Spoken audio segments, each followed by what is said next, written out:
The day I discovered what my family really thought of me, I was standing in the marble-floored foyer of the family mansion, still wearing my apron from serving lunch to 12 people. My sister Victoria's voice cut through the air like a blade. Eleanor simply doesn't deserve the trust fund. She's never contributed anything meaningful to this family. The words hit me like a physical blow, but what came next was worse. My brother James nodded in agreement, adjusting his expensive tie. Victoria's right. Eleanor has always been the charity case. The trust should go to those of us who've actually built something with our lives. I stood there, invisible in plain sight, holding a tray of empty glasses while they discussed my worth like I wasn't even in the room. My mother, the family matriarch at 82, sat in her wingback chair and said nothing. Not one word in my defense. After 30 years of sacrificing everything for this family, after giving up my career, my marriage prospects, my entire life to care for them, this is what I got. A casual dismissal of my worth and a decision that I didn't deserve what my grandfather had left for all his grandchildren equally. But they had no idea what I'd been quietly building, while they dismissed me as the spinster daughter who'd never amounted to anything. They had no idea about the secret bank account that would soon teach them exactly what Eleanor was worth. Let me take you back to the beginning because you need to understand how I became the invisible woman in my own family story. I was born Eleanor Catherine Hartwell, the youngest of 3 children, into what everyone called old money. The Hartwell name meant something in our city. It meant charitable foundations, hospital wings with our name on them, and a trust fund that had been growing for 4 generations. My grandfather, William Hartwell, had been very specific in his will. The trust fund was to be divided equally among his grandchildren when they turned 40, or upon his death, whichever came later. Since grandfather died when I was 35, I had 5 more years to wait. But the family had always talked about it like it was a given we'd all get our shares, Victoria, James, and me, along with our cousins from Uncle Robert's side of the family. Growing up, I was different from Victoria and James.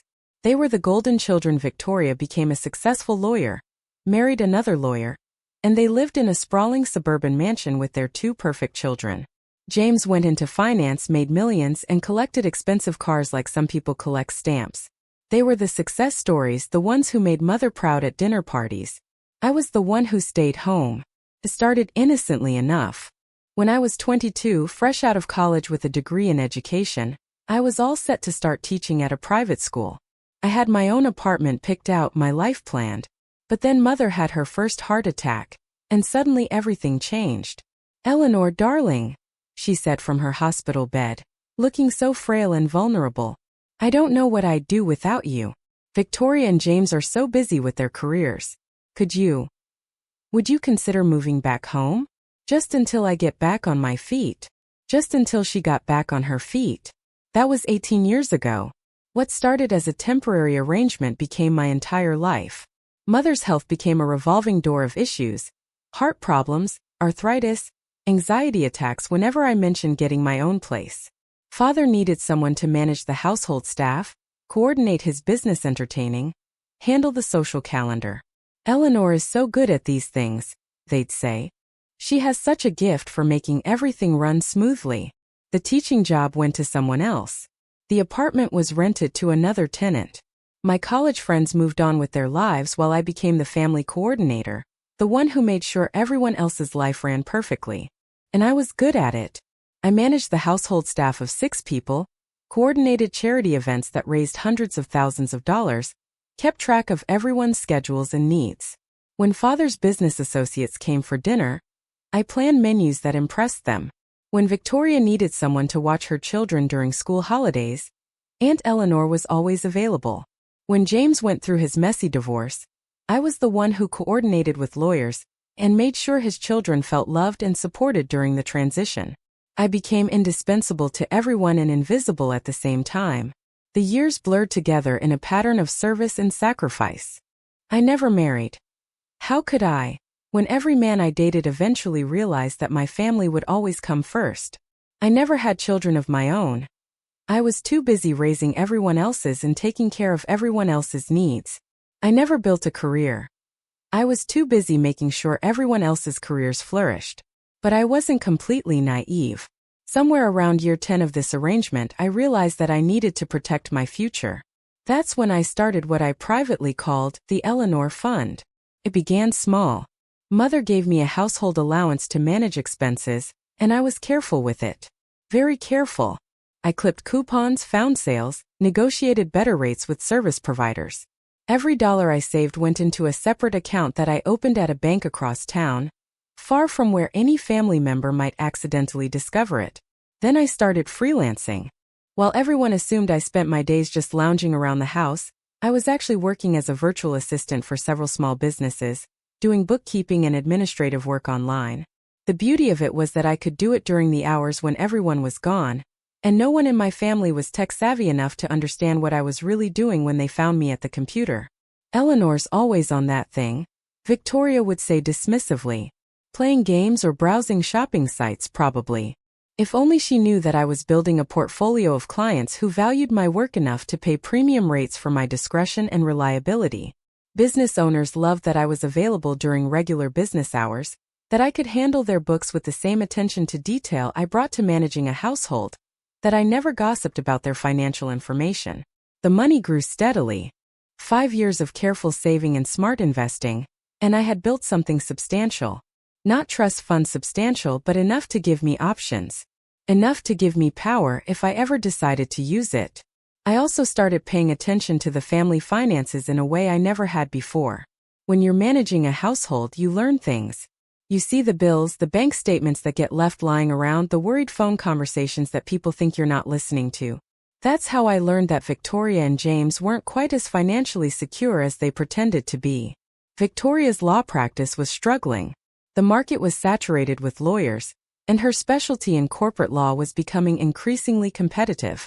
She and her husband had overextended themselves with their mortgage, private school tuitions for their children, and a lifestyle that required constant infusions of cash. I knew this because Victoria had started asking Mother for loans with increasing frequency. James was even worse off. His investment firm had made some spectacularly bad calls in recent years, and his expensive divorce had depleted much of his liquid assets. The expensive cars were leased, not owned. The downtown condo was mortgaged to the hilt. He was living on credit and the assumption that the trust fund would eventually bail him out. Meanwhile, I lived simply in my childhood bedroom, drove a 10-year-old sedan, and wore clothes that were classic enough to never go out of style. To my family, this looked like proof that I lacked ambition, that I was content to be supported by them. They had no idea that my modest lifestyle was a choice, that I was building something they couldn't see. The trust fund meeting was called for a Friday afternoon in November. Mother had been talking about making some decisions about the future for months, and I assumed it was just her way of making us all nervous about inheritance planning. She did that sometimes, held family meetings that turned out to be about updating wills or discussing charitable giving. Victoria and James arrived within minutes of each other, both looking unusually serious. We gathered in the formal living room, the one with the oil portraits of dead Hartwells watching over us, and Mother settled into her favorite chair with a folder of documents. "I've been thinking a great deal about your grandfather's trust fund," she began, her voice taking on the tone she used for serious family business. "As you know, Eleanor will be eligible to receive her portion in 6 months when she turns 40. I nodded, wondering where this was going. The trust had always been discussed as a certainty, something we'd all receive when the time came. However, Mother continued, I've been concerned about whether simply giving Eleanor access to such a substantial sum is the right thing to do. My stomach dropped, but I kept my expression neutral. Years of family meetings had taught me not to react too quickly. "What do you mean, Mother?"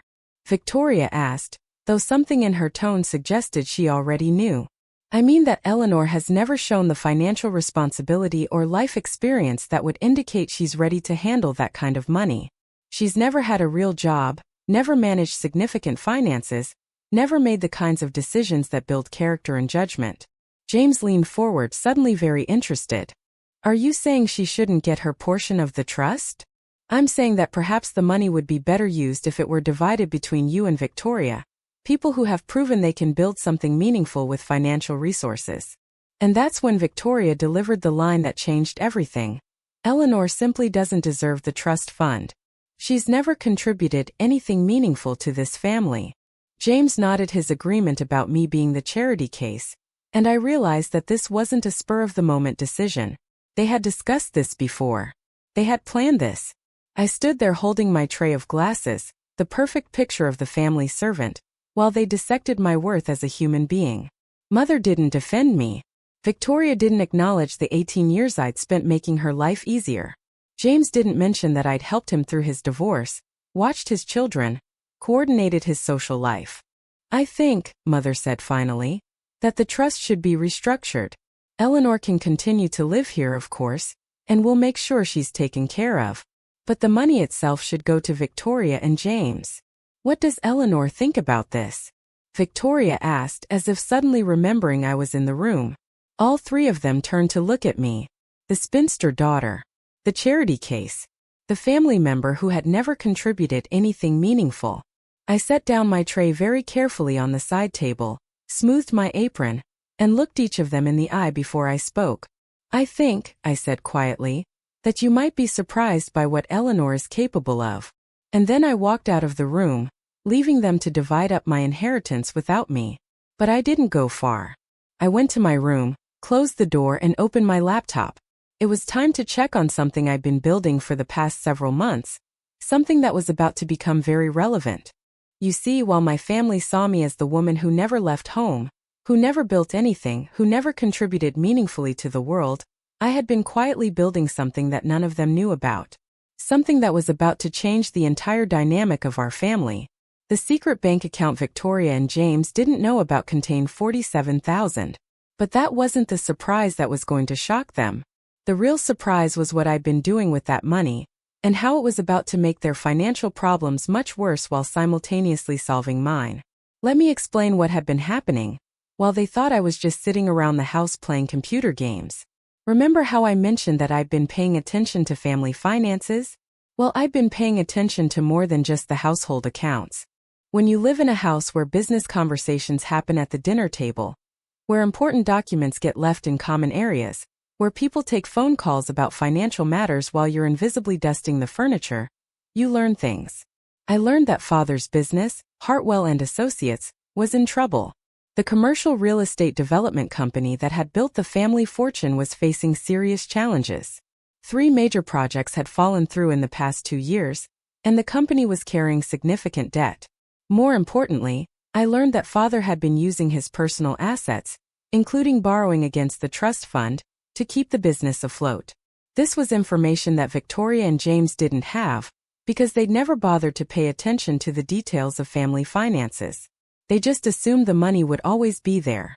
But I knew better. And 6 months ago, I'd started putting a plan in motion. The plan started with a phone call to Father's business partner, Richard Hartwell, my uncle, and ironically, the father of the cousins who were also supposed to benefit from the trust fund.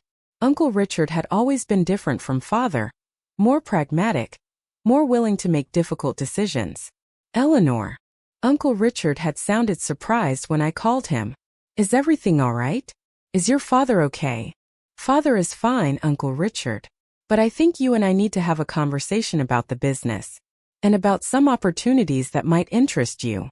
We met for lunch at a restaurant downtown. Far from anywhere we might encounter other family members. Uncle Richard listened as I laid out what I'd observed about the company's financial situation, and what I thought needed to happen to save it. Eleanor, I had no idea you were paying such close attention to business matters, he said, looking at me with new respect. Your insights are quite sophisticated. I've had a lot of time to observe and learn, I told him. And I have a proposal for you. My proposal was this. I wanted to invest in Hartwell and Associates. Not as a silent partner or a family member looking for a handout, but as a legitimate business investor with a significant stake in the company's future. The $47,000 in my secret account was just the beginning. I had also been pre-approved for a business loan based on my guaranteed trust fund inheritance, a loan that would become available the day I turned 40. Combined, I was prepared to invest $0.0000 in the company, enough to solve their immediate cash flow problems and fund the completion of their stalled projects. But there was a catch. I wanted a formal partnership agreement. I wanted voting rights. I wanted to be listed as a co-owner of the business, not just a financial contributor. Eleanor, that would make you one of the primary decision-makers in the company, Uncle Richard said slowly. Are you sure you understand what that means? It means that instead of being the family member who never contributed anything meaningful, I'll be the family member who saved the family business, I replied. And it means that when Victoria and James try to cut me out of the trust fund, they'll discover that they're cutting out someone who now controls their father's livelihood. Uncle Richard smiled for the first time during our conversation. Eleanor, I think you've been underestimated for far too long. The paperwork had been finalized just 2 weeks before the family meeting, where they decided I didn't deserve my inheritance. Eleanor Catherine Hartwell was now a 40% owner of Hartwell and Associates, with all the voting rights and decision-making power that entailed. But that still wasn't the biggest surprise I had in store for them. The biggest surprise was what I'd discovered during the process of doing due diligence on the company's financial situation. You see, when you're about to invest $500,000 in a business, you hire lawyers and accountants to examine every detail of the company's financial position. And that's when I learned that Father had been much more creative with the trust fund than anyone realized. He hadn't just borrowed against it. He had been systematically moving money from the trust into the business over the past 5 years, using a series of complicated financial instruments that were technically legal, but ethically questionable. The trust fund that Victoria and James thought they were going to inherit was currently worth about 60% of what it was supposed to be worth. In other words, they were fighting over money that wasn't entirely there anymore. But here's where it gets interesting.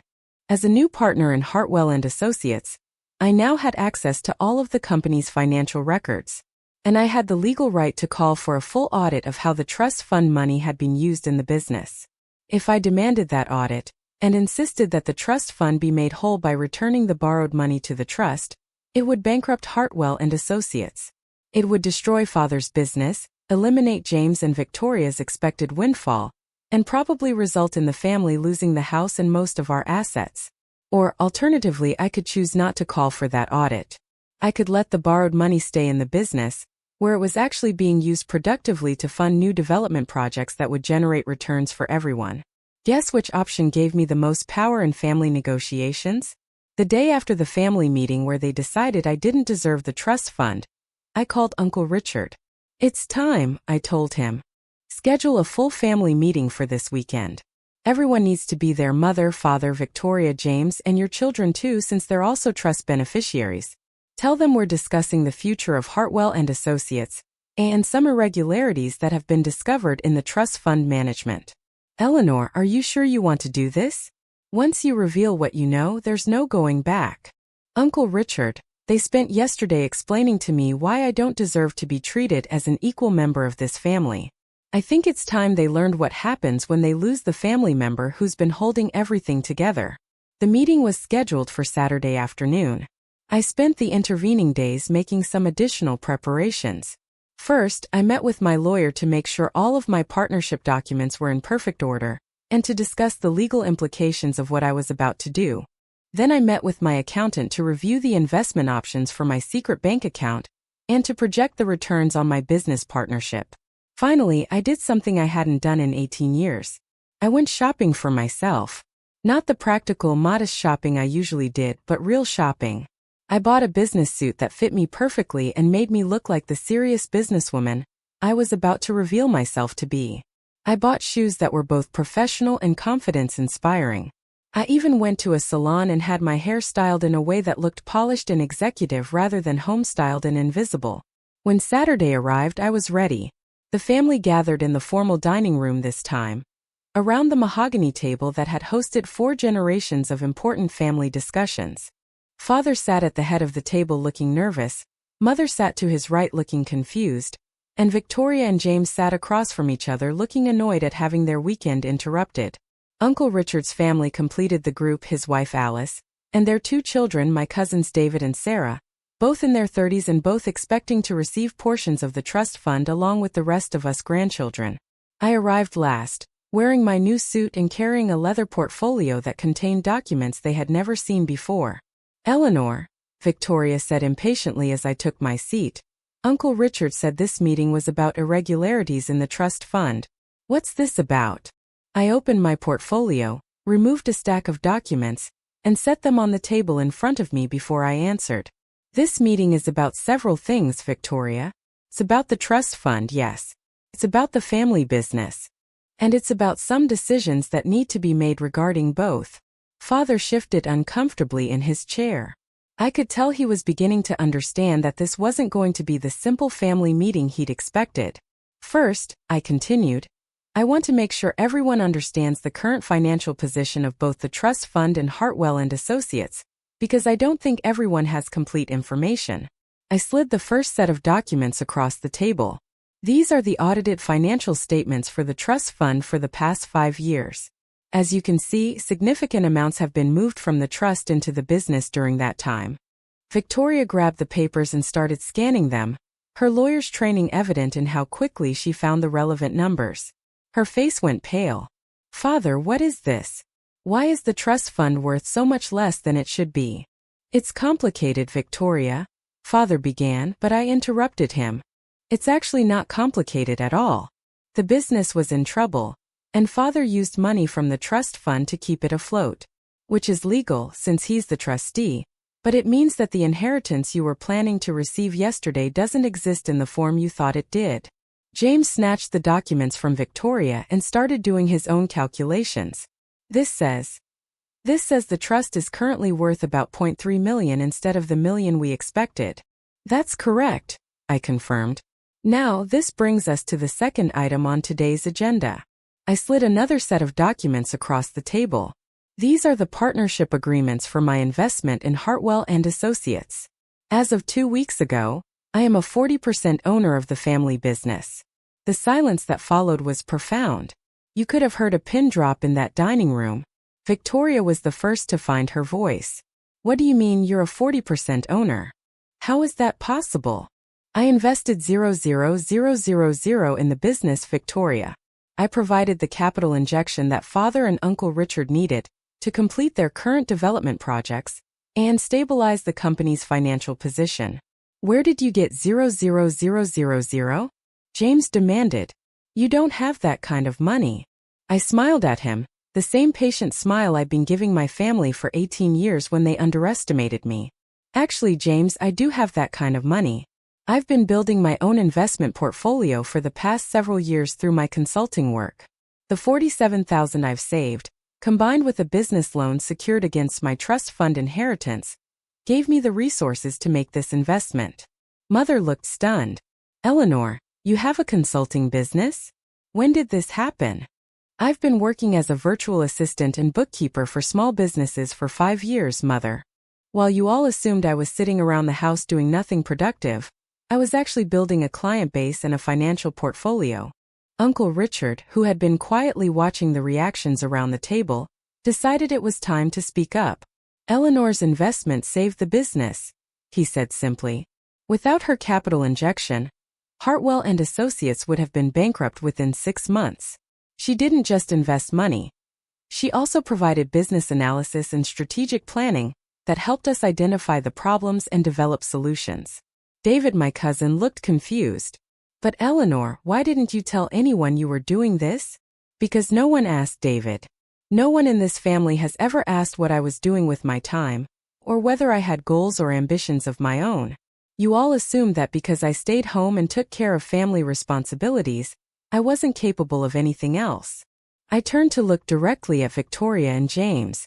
In fact, just yesterday, you both made it very clear that you think I've never contributed anything meaningful to this family, and don't deserve to be treated as an equal.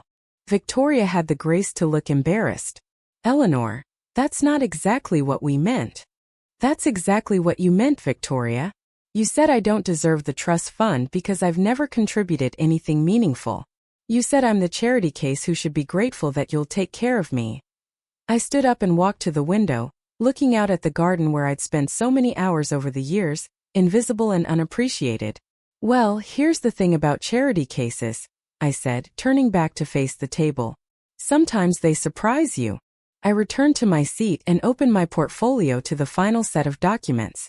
This brings us to the third and final item on today's agenda. As a 40% owner of Hartwell and Associates, I have the legal right to call for a complete audit of how trust fund money was used in the business. I can demand that all borrowed funds be returned to the trust immediately, with interest. Father went completely white. Uncle Richard looked grim. Victoria and James suddenly understood where this was going. If I exercise that right, I continued, it will bankrupt the business. The company doesn't have the liquid assets to return $0.7 million to the trust fund immediately. Father would lose everything he's built, Uncle Richard would lose his investment, and the ongoing development projects would be terminated, costing everyone their jobs and investments. I paused to let that sink in before continuing. On the other hand, if I don't exercise that right, the trust fund remains depleted, but the business continues to operate and grow. The money that was borrowed from the trust is being used productively and will generate returns that benefit everyone. Sarah, my other cousin, spoke up for the first time. Eleanor, what are you saying exactly? I'm saying that I now have the power to make decisions that affect everyone in this family. I can choose to destroy the business and recover the trust fund money, or I can choose to let the current arrangement continue. I looked around the table at all of them, the family members who had dismissed me as unworthy just 24 hours earlier. The question is, what should I choose to do? Victoria cleared her throat. Eleanor, I think we need to discuss yesterday's conversation. Perhaps we were hasty in our assessment. Perhaps you were, I agreed. But the question remains. Given that I now control the fate of both the family business and the trust fund, how do you think this should be resolved?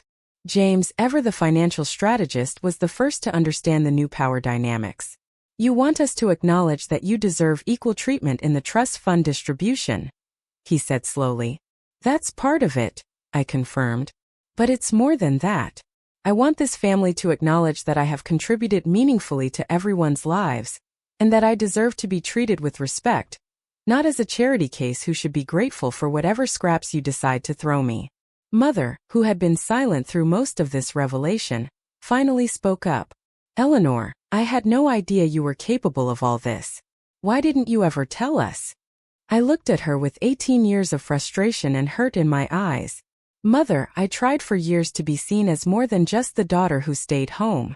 But every time I mentioned wanting to do something different, having goals of my own, building a life outside this house, someone in this family needed me for something else. Victoria needed me to watch her children. James needed support through his divorce. Father needed me to manage his social calendar.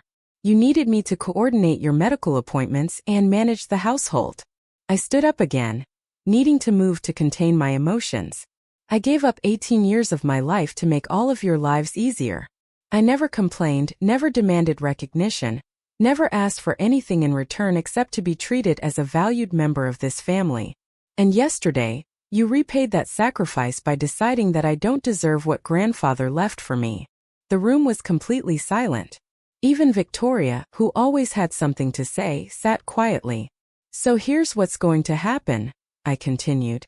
First, the trust fund will be distributed exactly as grandfather intended, equally among all his grandchildren. The fact that father borrowed from it to save his business doesn't change our grandfather's wishes. I turned to father. Second, you're going to restructure the business debt so that the money owed to the trust is repaid over time, with interest as the development projects generate returns. This protects both the business and the trust beneficiaries. I turned to Uncle Richard. Third, I will continue as a partner in Hartwell and Associates, but with a formal role in business operations. I want an office, a title, and recognition as a legitimate business executive, not just a financial contributor. Finally, I turned to Victoria and James. And fourth, this family is going to start treating me as an equal member, not as the spinster daughter who's lucky to have a roof over her head. I sat back down and folded my hands on the table. Those are my terms. If everyone agrees to them, I won't call for an audit that would bankrupt the business. If anyone objects, well, I'll exercise my legal rights as a business partner and trust beneficiary, and we'll see what happens. The silence stretched for several long minutes. You could see everyone processing the new reality, understanding that the family dynamics had shifted permanently. Victoria was the first to respond. Eleanor, I owe you an apology. We all do. I had no idea. I mean, I knew you worked hard managing everything for all of us, but I didn't realize you were also building something of your own. I'm sorry too, James added. What we said yesterday was unfair and hurtful. You've done more for this family than any of us, and you deserve better treatment. Father looked at me with something that might have been pride. Eleanor, I'm impressed by what you've accomplished. I had no idea you had such business acumen. I'd be honored to have you as an official partner in the company. Mother had tears in her eyes. Eleanor, I'm sorry I never saw how much you were sacrificing for all of us. I thought you were happy with the arrangement, but I realize now that we never asked if you were happy. We just assumed. Uncle Richard smiled. Eleanor, you've already proven yourself as a business partner. I'd be delighted to work with you officially. David and Sarah both nodded their agreement with the proposed solution. So we're all in agreement? I asked. The trust fund gets distributed equally, the business debt gets restructured, and I become an official partner with real responsibilities? Everyone nodded. Good, I said, closing my portfolio. Then I think this family meeting has been very productive. But I wasn't done with my surprises yet. Oh, and there's one more thing, I added, pulling out a final document. I've put an offer on a house. Victoria looked startled. You're moving out? I'm moving out, I confirmed. I found a lovely house about 10 minutes from here.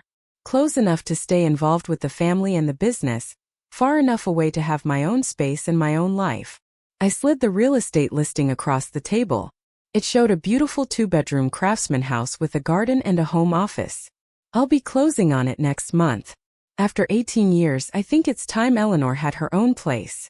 Mother looked stricken. But Eleanor, who will manage the household? Who will coordinate everything? I smiled at her, but it was a different kind of smile than she was used to from me. This one had steel in it.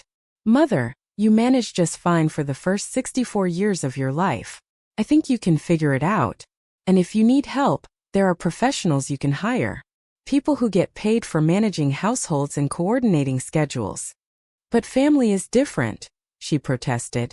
We've always relied on family to handle these things. Family is different, I agreed.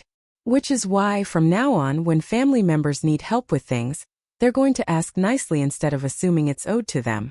And they're going to show appreciation instead of taking it for granted. I looked around the table one more time at the faces that had defined my world for so long. I love all of you, I said. That's why I gave up so much for so long to take care of everyone. But I'm 40 years old next week. And it's time for me to start living my own life. James spoke up hesitantly. Eleanor, does this mean you won't be available to help with things anymore? It means I'll be available to help when I choose to help. Not because it's expected or demanded. It means that if you need my assistance with something, you'll ask respectfully and accept gracefully if I say no. I stood up to leave, then turned back one more time. Oh, and James? When you call to ask for help in the future, you might want to start with "I'm sorry for saying you're a charity case," rather than jumping straight to the favor you need. Victoria actually laughed at that. Eleanor, I think we're all going to have to get used to this new version of you. This isn't a new version, Victoria. This is who I've always been underneath. I just finally decided to stop hiding it to make everyone else comfortable. The following weeks brought changes that rippled through every aspect of family life. For the first time in 18 years, I wasn't the person who automatically handled every crisis, coordinated every gathering, or solved every problem.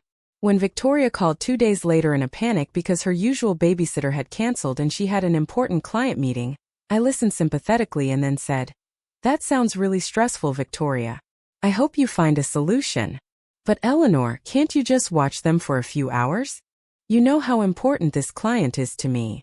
"I know it's important to you, Victoria, but I have my own work to do today. Maybe you could call one of those babysitting services, or ask another family member." There was a long pause. "Eleanor, are you saying no?" "I'm saying that your childcare emergency isn't automatically my responsibility to solve.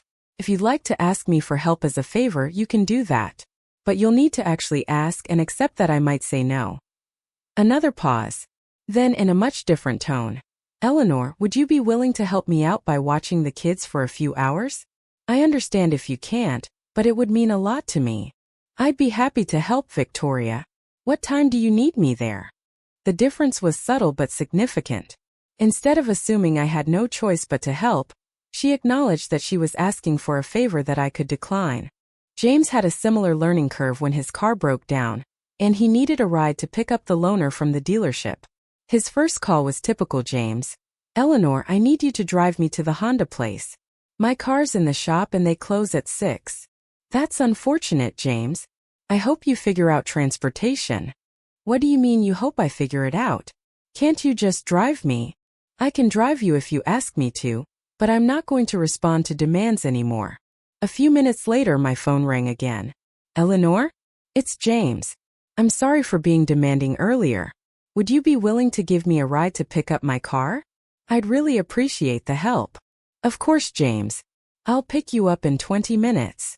These small changes in how family members interacted with me might seem insignificant, but they represented a fundamental shift in how I was perceived and treated.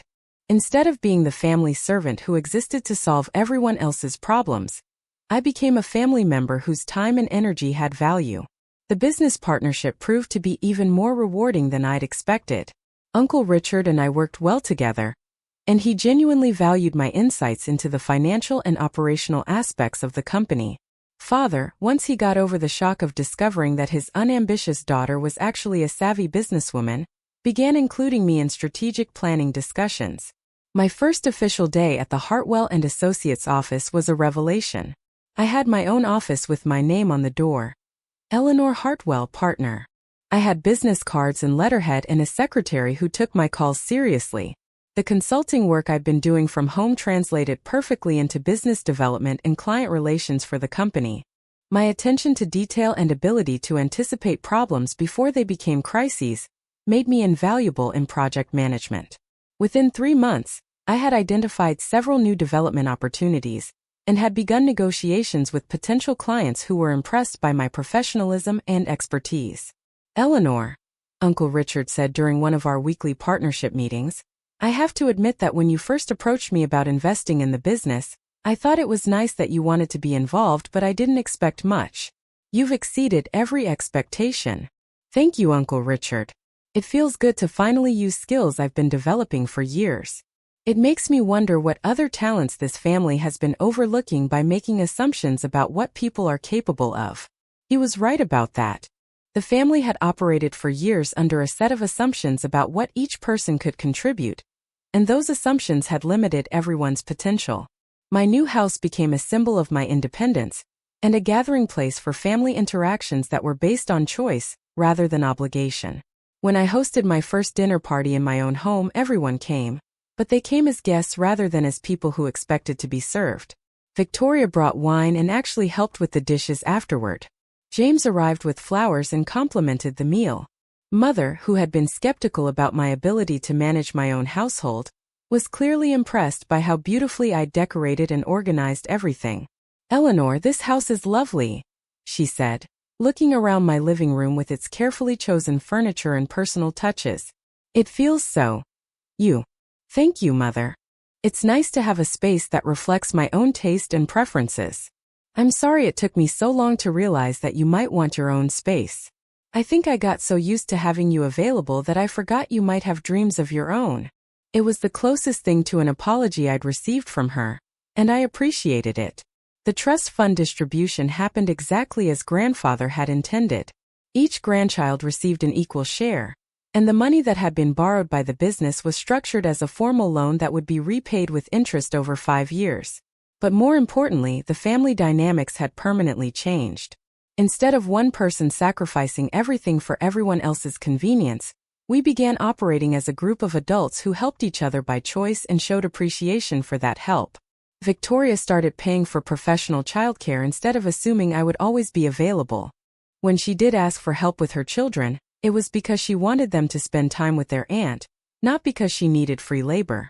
James began handling his own social calendar and household management.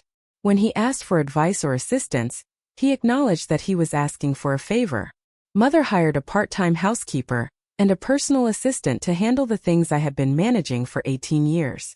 She also started taking a more active interest in the business, attending board meetings and asking informed questions about company operations.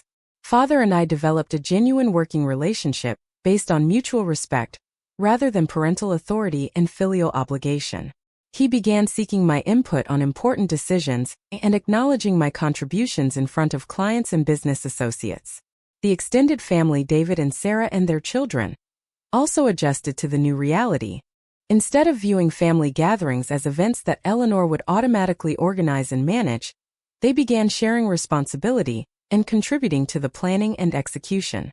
6 months after the confrontation that changed everything, I was sitting in my garden on a Sunday morning, drinking coffee and reading the newspaper when my phone rang. It was Victoria. "Eleanor? I hope I'm not bothering you on your day off." "You're not bothering me, Victoria. What's up?" "I just wanted to thank you." "Thank me for what?" "For everything you did for this family over the years, and for what you did 6 months ago to wake us all up. I've been thinking a lot about how we treated you, and I'm ashamed of how long it took us to see your value." I set down my coffee cup and walked to the edge of my garden, where I could see the house where I'd spent so many years invisible. "Victoria, we all make mistakes. The important thing is that we learn from them. I have learned from them, and I want you to know that I'm proud to have you as my sister. Not because of what you do for other people, but because of who you are as a person." It was a conversation I'd waited 18 years to have. "Thank you, Victoria. That means more to me than you know." After I hung up, I sat back down in my garden and thought about the journey that had brought me to this place. A year ago, I had been the invisible daughter, the family servant, the charity case who should be grateful for whatever scraps of attention and respect came her way. Today, I was Eleanor Hartwell, business partner, homeowner and valued family member, who had earned her place at the table through her own efforts and abilities. The secret bank account that started it all now held over 0,000, but more importantly, it represented something that couldn't be measured in dollars: the power of self-determination and the value of believing in your own worth even when others don't. I had learned that sometimes the most radical thing you can do is refuse to accept other people's assessment of your value. Sometimes the most powerful response to being dismissed is to quietly build something that forces people to see you differently. My family had said I didn't deserve the trust fund because I'd never contributed anything meaningful. In response, I had built a secret financial portfolio, saved a family business, restructured family dynamics, and proven that their assessment of my worth was not only wrong but irrelevant. Because at the end of the day, your worth isn't determined by what other people think you deserve. It's determined by what you're willing to build for yourself. And I had built something remarkable. A life of my own choosing, relationships based on mutual respect, and a future full of possibilities that no one could take away from me. The trust fund was just money, but what I had gained was so much more valuable than that. I had gained something that no inheritance could provide. The unshakable knowledge that Eleanor Catherine Hartwell was exactly as valuable as she had always believed herself to be. When people underestimate you, when they dismiss you as unworthy or incapable, you have a choice. You can accept their assessment and live down to their expectations, or you can quietly build something that proves them wrong. I chose to build. And in doing so, I discovered that the secret to changing how others see you isn't convincing them with words. It's showing them with actions that their assessment was incomplete. My family thought they knew who Eleanor was, the spinster daughter who never amounted to anything, who should be grateful for their care and consideration. They were wrong. And my secret bank account was just the beginning of proving exactly how wrong they were.